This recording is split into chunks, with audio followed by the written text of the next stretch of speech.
Selamat siang, ini video 618 ya. Nah, kemarin itu ada diskusi Budiman Sujatmiko. Ternyata dia dikeroyok massa, jadi ancur-ancuran ya, diskusinya bubar, diteriakin-teriakin. Nah, bagaimana komentar saya? Ada 4 pembahasannya ya. Sekali lagi ini adalah edukasi, yang ingin hiburan skip aja. 1. Kas negara itu kosong. Kas negara itu hitungannya gini. Anggaran APBN kita 3.600 triliun. Defisitnya 600. Dipotong lagi dengan cicilan utang 1.500. Maka bulan Juni ini kas negara itu minus 245 triliun.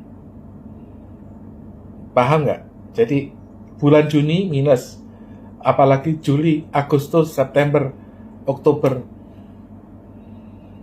Bulan Oktober itu udah, istilahnya itu udah mencapai defisit ya. November, Desember itu berarti tekor gitu loh.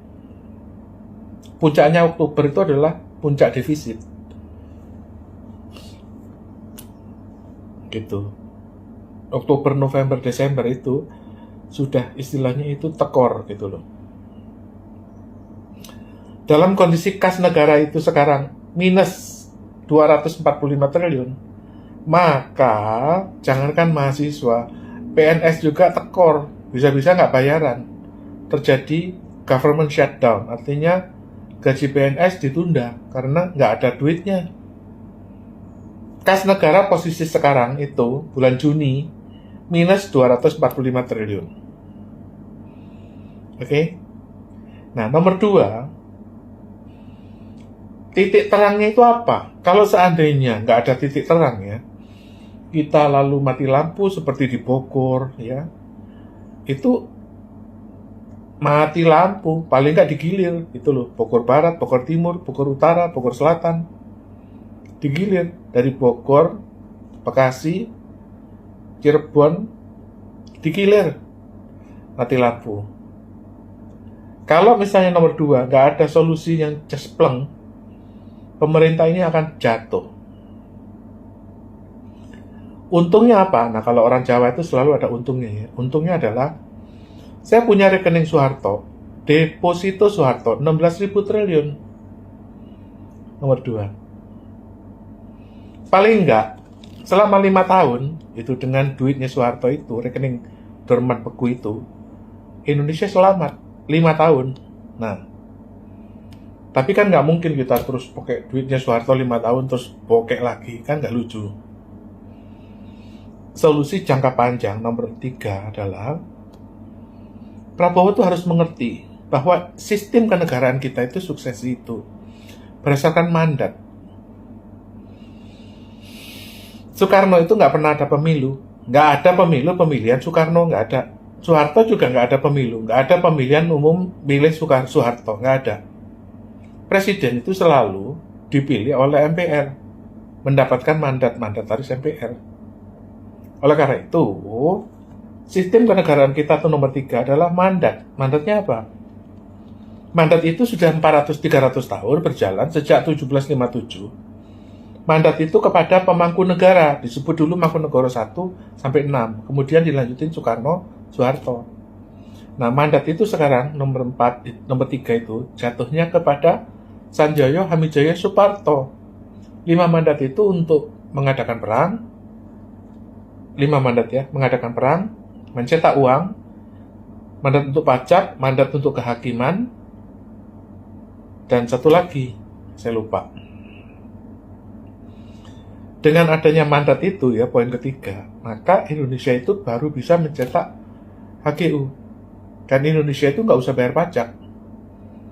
Karena untuk pencetakan HGU itu bayar misalnya 1 meter 1 juta.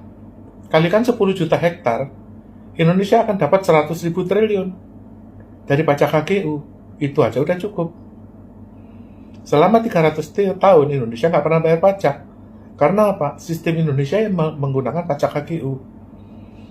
Kalau dulu namanya Kurtulstelsel, Douwe Dekker itu menyewa tanah satu Banten di Rangkas Bitung. Dia bayarnya potongan ekspor 30%, ekspor karet. Nah, jadi Indonesia itu produsen karet nomor 1 di dunia. Nah, itu diekspor. Douwe Dekker itu bayar potongan ekspor 30%. Itulah satu-satunya pajak di Indonesia. Indonesia nggak pernah ada pajak 300 tahun. Nah, itu kalau mau diadakan harus ada mandataris MPR dulu. Nah, itu poin ketiga. Poin keempat adalah ada ibarat. Kenapa sih pemerintah itu kok keras kepala, kopoh, rada budak, nggak mau dengerin masukan-masukan seperti poin ini? Ya, saya udah ketemu 29 jenderal, tapi nggak nembus ke Prabowo.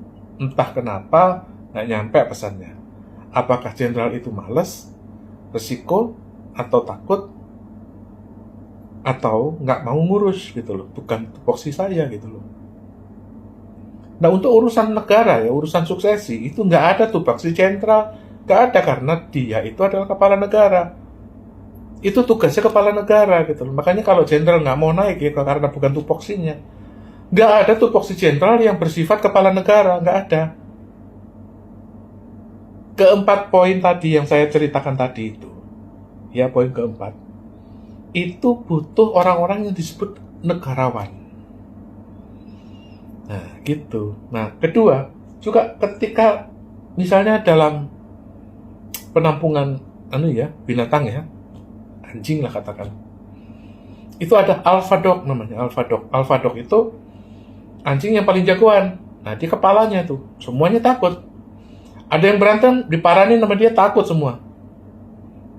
Nah, gitu. Nah, ketika alpha dog itu mati, itu chaos, semuanya berantem ribut. Karena apa? Semuanya nggak mau ngalah. Yang tadinya orang semua anjing itu ngalah pada alpha dog nggak ada, bubar semuanya, cakar-cakaran semua, cakadet. Itulah Indonesia.